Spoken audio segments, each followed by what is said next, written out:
Tutoriel pour faire des yeux manga. Première étape, vous allez commencer par faire deux arcs de cercle bien distincts. Ensuite, vous allez mettre l'iris des deux yeux, au niveau des deux yeux. Puis on va tramer l'intérieur de l'œil, des traits plus ou moins épais et plus ou moins longs que vous allez insérer à l'intérieur de l'œil. C'est ça une trame en fait. Une fois que vous aurez fait votre trame, vous allez rajouter les détails autour des yeux, donc les sourcils et les paupières. Avec mon 0,3 de Unipin, je vais faire du contouring. Donc voici ce que c'est le contouring, c'est pour contourer les yeux de votre personnage manga. Avec mon 0,1, je vais les tramer. Donc c'est très très simple pour faire des trames. Il vous suffit de faire 4 traits horizontaux, puis par-dessus vous allez faire des traits verticaux et vous allez faire d'autres traits en les superposant les uns sur les autres, tout simplement. Et il faut en faire 4 à la suite. Et ça vous donnera toujours le même résultat, donc ceci. Une fois que j'aurai fait plein de fois des trames, ça donnera ceci, ou ceci, si vous voulez faire comme ça.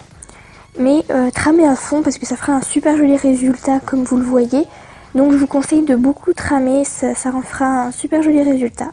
Avec mon Faber-Castell B, je vais mettre l'intérieur de l'œil en noir, comme ceci. Et je vais venir rajouter les détails, donc les ailes du nez. À ne pas oublier, c'est important.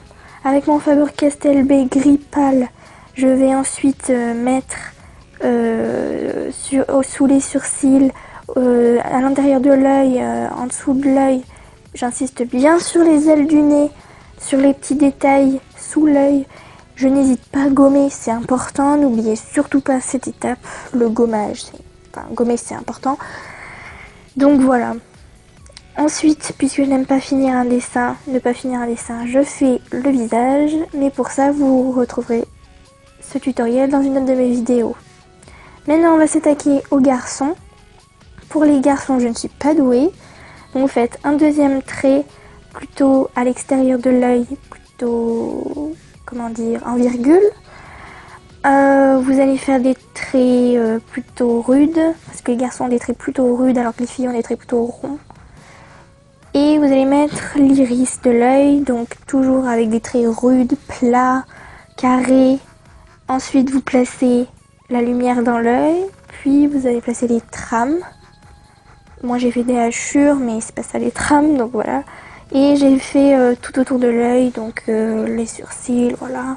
Avec mon 0,3 Unipin, ensuite je vais rajouter tout simplement faire mon contouring encore une fois. Et à l'intérieur de l'œil, exactement comme la fille, on va placer les traits en noir avec mon Faber-Castell B que j'utilise pour mettre en noir. Donc c'est vraiment très très très simple. Et avec mon Unipin 0,1 mm, je vais tout simplement placer avec mon gris pâle aussi les traits exactement comme la fille. Ce sont exactement les mêmes étapes qu'elle pour bien mettre l'œil en évidence. N'oubliez pas de faire les ailes du nez, c'est important parce que les garçons sont des traits plus rudes, etc. Et donc voilà, comme vous voyez, je suis pas très douée pour faire des garçons. Mais voilà le résultat, sinon je suis plutôt contente. Ensuite, puisqu'il existe des milliards de millions d'œils, j'ai choisi que 2 exemples. Même si ce n'est pas les méthodes que j'emploie pour faire ces 2 yeux manga, puisque moi j'ai une autre méthode. Mais bon, je vous laisse avec votre créativité pour inventer des yeux manga. Et à vous de jouer.